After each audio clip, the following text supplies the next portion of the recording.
មុននឹងធ្វើយើងត្រូវមើលនេះអានេះគេហៅថាឈ្មោះតារាងឈ្មោះតារាងអញ្ចឹងឈ្មោះតារាងនេះយើងត្រូវដាក់ឈ្មោះស៊ីតនេះដូចគ្នាឈ្មោះស៊ីតនេះដាក់ត្រូវដូចឈ្មោះតារាងអញ្ចឹងណាដើម្បីឲ្យងាយស្រួលយើងទៅរកវានៅពេលដែលយើងចុចលើស៊ីតផ្សេងយើងចង់ទៅរកស៊ីតតារាងមិនហ្នឹងយើងឃើញឈ្មោះវានេះឃើញទេឈ្មោះស៊ីតហ្នឹងបានន័យថាតារាងហ្នឹងគឺនៅក្នុងស៊ីតហ្នឹងហើយឈ្មោះអញ្ចឹងយើងត្រូវឲ្យឈ្មោះស៊ីតសិនហើយយើងមើលតើតារាងយើងធ្វើនៅលើกระดาษដេកឬกระดาษឈរអញ្ចឹងណាតែតារាងទូចេះយើងអាចធ្វើលើกระดาษឈរបានបើតារាងវែងយើងធ្វើលើกระดาษផ្ដេកហើយគ្រាន់យើងត្រូវតែកំណត់នៅកន្លែង layout ហ្នឹងមកយើងនឹងឃើញកន្លែងនេះกระดาษផ្ដេកឬกระดาษឈរហើយជាទូទៅ size នេះយើងមិនបាច់កំណត់ក៏បានដែរ margin បើយើងយក size បើយើងយក size A4 អញ្ចឹងណាហើយ margin នេះយើងយក narrow ឬក៏ normal នេះវាសល់ margin ធំពេកអញ្ចឹងយើងយក narrow ក៏បាន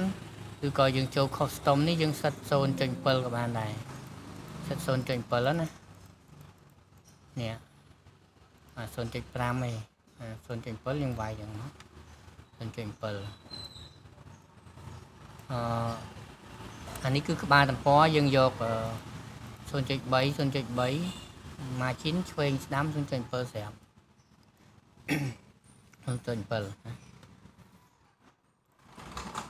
អញ្ចឹងនៅលើ margin ខាងលើវាមានក្បាលទំព័រ 0.3 ហើយ margin ក្រោមវាមានជើងទំព័រ 0.3 ដែរតោះមកយើងចុច OK មកណា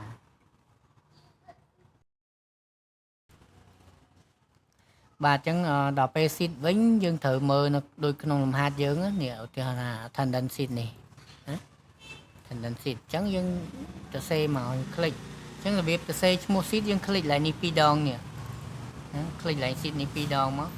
តាមពិតយើងត្រូវមកស្ដាំពីលើណាមកស្ដាំពីលើយើងយកពាក្យ rename នេះតែធ្វើអញ្ចឹងយូរណាខ្ញុំបរៀនវិធីលឿននេះคลิกកន្លែងហ្នឹងคลิกកន្លែងហ្នឹង2ដងមកហើយបងប្អូនចុច cap lock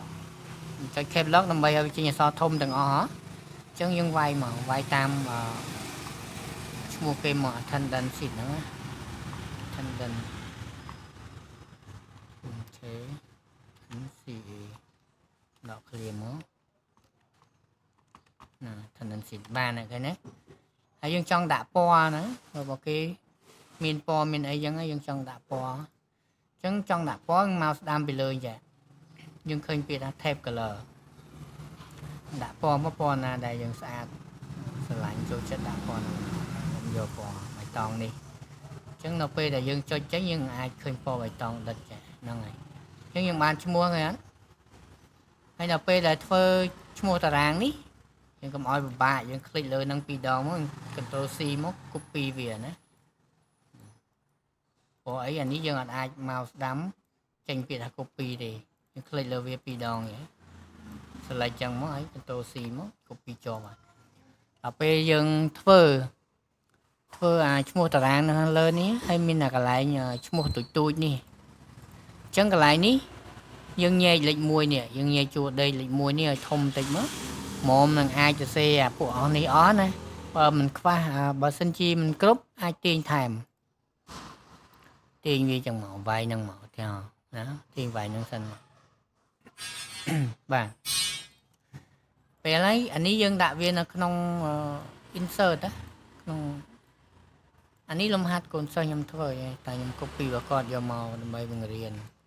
បងប្អូនជាប់ space នេះ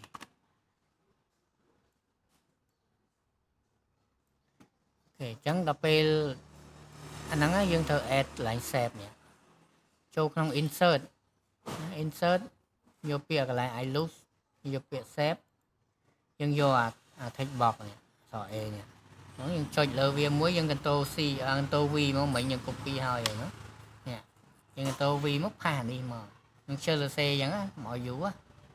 បងប្អូនសរសេរលឿនសរសេរទៅអាហ្នឹងសរសេរសារថ្មីមកណាចុចកន្លែងបន្ទាត់នេះមួយណាដើម្បីដូរទៅដាក់ font ធំអញ្ចឹងកន្លែងហ្នឹងយើងប្រើ font Times New Roman អញ្ចឹងយើងវាយនៅត្រង់កន្លែង home ណាត្រង់កន្លែង home នេះ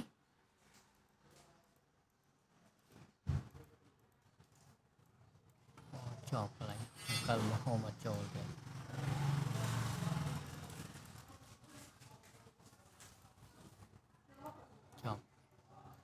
ជាប់កម្មវិធី record អូ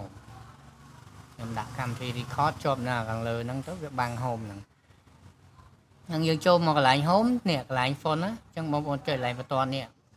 មិនបាច់ select ក្នុងនេះទេយើង select លើបន្ទាត់នេះវិញហ្នឹងហើយអញ្ចឹង select លើបន្ទាត់នេះនៅពេលដែលយើងបរិចអក្សរ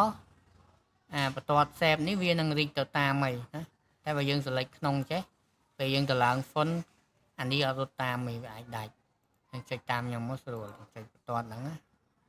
នេះលើក្រោមក៏បានអាចឆ្វេងស្ដាំនេះវាទូចយើងបាទចុចចំកន្លែងហ្នឹងមួយហើយចុចកន្លែង font យើងវាយ font ចូលមកអញ្ចឹងនៅលើ Excel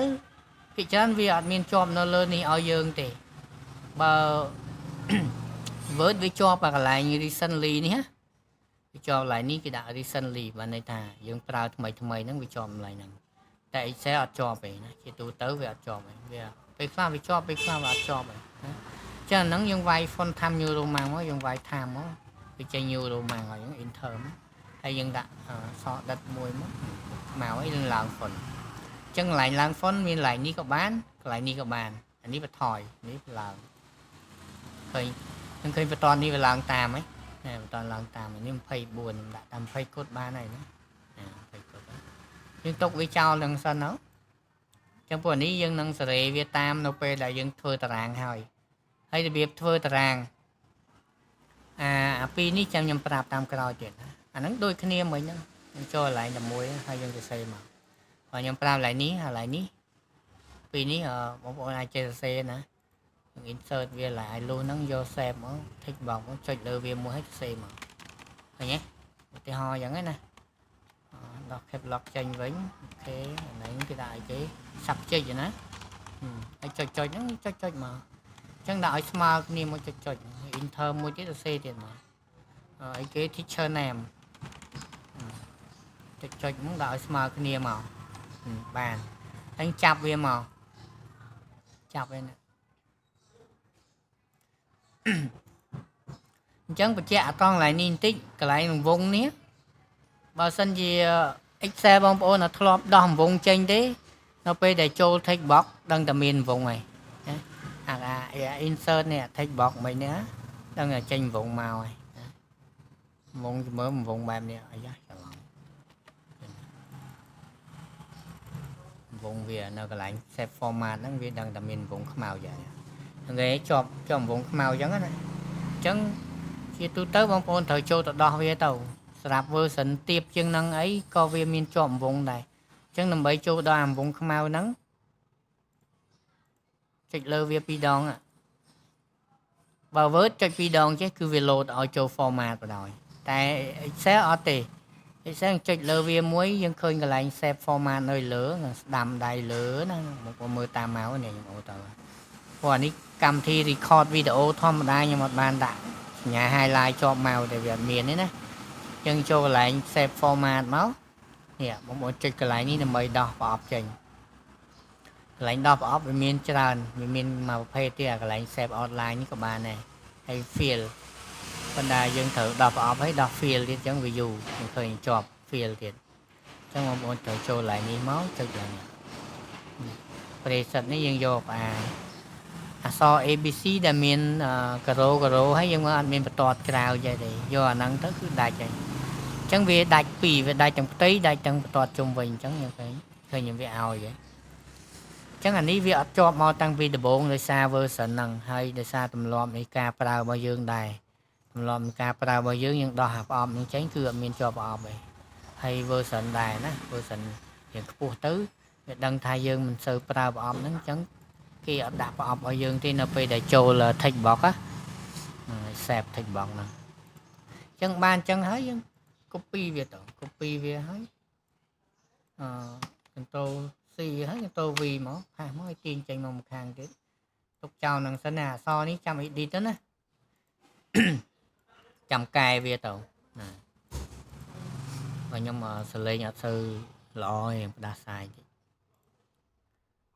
ចាំកែ edit វាទុកវាមិនលើអញ្ចឹងសិនណា ចាំយើងធ្វើតារាងឯងចាំយើងទាញតម្រូវតារាងឲ្យស្អាតចាឲ្យស្មើយ៉ាងហ្នឹងណាទាញស្មើចាអញ្ចឹងឥឡូវយើងចូលដល់របៀបធ្វើតារាងម្ដងរបៀបធ្វើតារាងយើងធ្វើចាប់ពីលេខ2នេះទៅគឺនៅក្នុងជួរឈរ A ហើយនឹងជួរ D លេខ2អញ្ចឹងយើងចុចមកកន្លែងហ្នឹងយើងឃើញ A2 ហើយតារាងយើងត្រូវចេះរាប់យើងរាប់ ABC រាប់ជួរឈរណាអញ្ចឹងយើងរាប់ A B C រាប់ចុងក្រោមអញ្ចឹងណារាប់ចុងក្រោមអញ្ចឹងគឺរាប់តារាងគឺរាប់ប្រឡោះនេះមិនមែនរាប់បន្ទាត់ឈរនេះណាគឺរាប់ប្រឡោះអញ្ចឹងរាប់តែមកប្រឡោះពីរប្រឡោះតែយើងរាប់ A B C D E F G និង H អញ្ចឹងទៅយើងដឹងថាដល់ H ហើយអាត្រង់នេះគឺលេខ2អញ្ចឹងយើងចុចត្រង់កន្លែងលេខ2អូសឲ្យដល់ H មកហើយតារាងរបស់យើងដល់លេខ12ដល់លេខ12អញ្ចឹងយើងអូស A អូដល់ H ហើយតម្លាក់ចុះក្រោមដល់12មែនណាសារទៀត A ទាញដល់ H ចុះក្រោមដល់លេខ12បានហើយយើងចូលមកត្រង់ home ដូចគ្នាត្រង់កន្លែង border នេះកន្លែងនេះគេដាក់ថា border ណាអញ្ចឹងចុចកន្លែង all border អញ្ចឹងយើងនឹងបានតារាងចាតារាងអញ្ចឹងហើយយើងទាញយករៀងតារាងនេះកន្លែងនេះទូចមែនណាបន្លោះ A អញ្ចឹងយើងទាញកន្លែងនេះឲ្យទូចតិចមកបន្លោះ A ហ្នឹងណាហើយមកទៀតកន្លែង name នេះធំអញ្ចឹងទាញអញ្ចឹងទាញគឺដាក់បន្លោះនេះណាទាញឲ្យធំមកហើយជា2ដងជាងមកបាទហើយអានេះយើងដាក់ធំជាងនឹងតិចអញ្ចឹងឲ្យធំយើងញែកម្ដងមួយចេះទេណា view នេះបងប្អូន select ក្បាលជួយឈរមក select ក្បាលជួយឈរអញ្ចឹងមកដល់ H មកហើយទាញដល់ពេលដែលទាញយើងធៀបអាបន្ទាត់ដែលមានចលនាហ្នឹងជាមួយនឹងអាបន្ទាត់ដែលនៅនឹងថ្កល់ហ្នឹងណាប្រឡែងនេះប៉ុណ្ណឹងទាំងអស់ហ្នឹងណាតារាងនេះរៀងវែងអញ្ចឹងខ្ញុំទៅដូរ layout ទៅដូរ layout ដាក់ប្រដេកវិញអូខេអញ្ចឹងយើងបាននេះប៉ិនគ្នាអញ្ចឹងហើយដល់វាយយើងវាយទៅ N0 យើងវាយកន្លែងនេះ N ចុច Shift N មកហើយបងប្អូនចុច Alt ខាងឆ្វេងណាចុច Alt ឆ្វេងហើយចុច167ហើយប្រឡែងទៅគឺចេញអាលេខ0ដកពីក្រោមហ្នឹងហើយណាអូខេហើយកន្លែងនេះ select ទាំងអស់ចាបងប្អូន select ទាំងអស់ហើយដាក់យើងចូលមក home ដាក់វាចំកណ្ដាលមួយមកចូល home ចូលបានទៅចូល home ចេះmuốn ចុចកណ្ដាលអញ្ចឹងដល់ពេលបងប្អូនសរសេរអក្សរដឹងតែកណ្ដាលរហូតហើយណាអានេះ name វាយចឹងមកដល់ពេលកន្លែងនេះថ្ងៃច័ន្ទថ្ងៃគៀពុធនេះ Monday បងប្អូនវាយតែ Monday មួយមកបានហើយ Monday មកហើយ enter មកហើយបងប្អូនអូចុចចំកន្លែងអក្សរហើយដាក់មកឲ្យចំសញ្ញាខាងជ្រុងក្រោមអញ្ចឹងឲ្យចេញញ៉ាបូកអញ្ចឹងហើយអូមកស្ដាំមកគឺចេញច័ន្ទគៀពុធឲ្យប្រឡែងអក្សរខ្មែរក៏វាមានរបៀបវាដែរមិនតាចាំចូលទៅដល់មជ្ឈុំចាំខ្ញុំប្រាប់ពីរបៀបអូអក្សរខ្មែរឲ្យយូរបន្តមកយើងតារាងយើងបានរៀងហើយយើងទាញអានេះទៅរើវាស្អាតមកអានេះដាក់វាយហ្នឹងមកអានេះដាក់ឲ្យស្មើចេះមកស្មើគ្នាមកនេះដាក់ចំកណ្ដាលចេះមកស្អាតទេណាប៉ុណ្ណឹងហើយយើងមើលតារាងយើងមានពណ៌ហើយមានបន្ទាត់ជុំវិញចេះទៀតអញ្ចឹងអាពណ៌នេះយើង select ទៅលើក្បាលយើងចូលកន្លែងធុងថ្នាំនេះអាហ្នឹងគេហៅ color fill ណាហ្នឹងហើយ fill color បើ word setting គេហៅ setting តែពេល Excel គេដាក់ fill color តែដូចគ្នាទេអញ្ចឹង fill color នេះវានៅក្នុង table មួយទៀតណា fill color បាទហ្នឹងមុខងារយើងចាក់ table នៅ insert នេះបានមានណាចាំទៅមុខទៀតខ្ញុំប្រាប់ពីវាដាក់នៅ table